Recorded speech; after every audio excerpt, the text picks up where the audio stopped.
Record-breaking new survey finds that Americans have the most negative opinion about the economy as ever before. For the first time in the poll's 17-year existence, the latest CNBC All-American Economic Survey finds 69% of Americans have a negative opinion about the economy.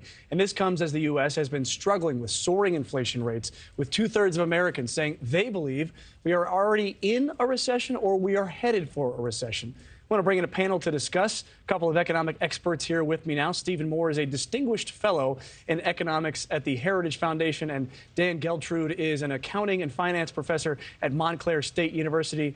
Thank you both for being with us. We're going to begin with the distinguished fellow, Mr. Moore, here. Let me ask you, why are Americans so pessimistic? Well, I'll start with some good news. We are not in a recession right now. I know a lot of Americans may think we are, but, we still have a very healthy jobs market. There's still about 9 million job openings for about 5 million people looking for jobs. So that's the positive part of the economy.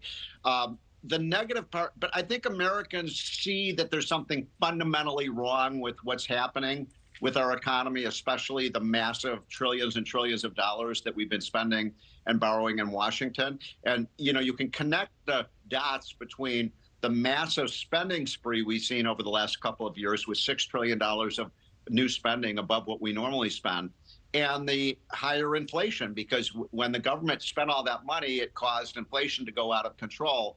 And so I think Americans, even though the economy is pretty good right now, they feel like we're on the wrong course and something has to be done about this debt and out of control government spending. Yeah, Dan, it kind of feels like, when your body hurts somewhere, you're like, I don't know exactly what's wrong, but I know something's wrong. Do you feel like Americans are feeling something that they can't really put their fingers on?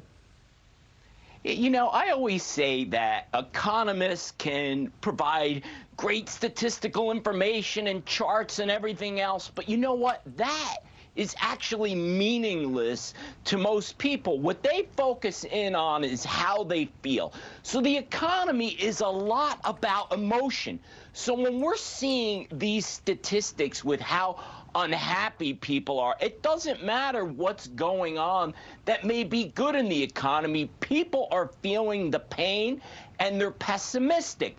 Now, what's interesting about this is that when we had our last round of elections, we had a pretty lousy state of the economy, yet voters were not opting to make dramatic change, which to me was a great political fumble by the Republicans. I don't understand why these economic feelings, these woes, were not translating to people saying something's wrong, we need a change, because right now we're getting more of the same. So it's justified for them to have a negative outlook because no change is happening. Well, there is some impact on approval ratings.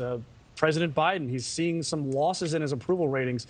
This is his second worst rating that he's had in his time in office. 39% of Americans say they approve of the job that Joe Biden is doing. Even less, just 34% are happy with his handling of this economy. So, Stephen Moore, let me ask you this again. What can he do, or what can anyone in the federal government do right now to reinstore confidence? Well, I want to just play off something Dan was just saying, that the official inflation rate right now is down to about 5 or 6%, which is, an improvement over the 9% we had last summer.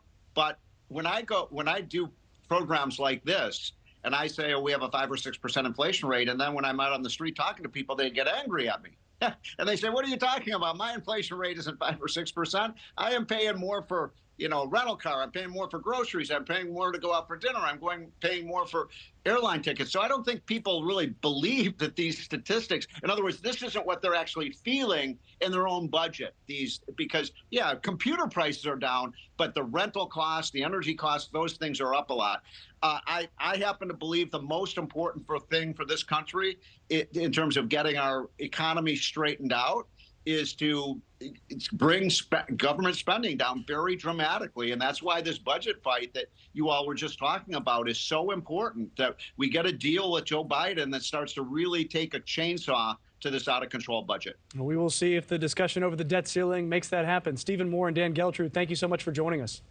Thank you. Thank you for watching. Go to newsnationnow.com to find News Nation on your television provider. And don't forget to click the red subscribe button below to get more of News Nation's fact-driven, unbiased coverage.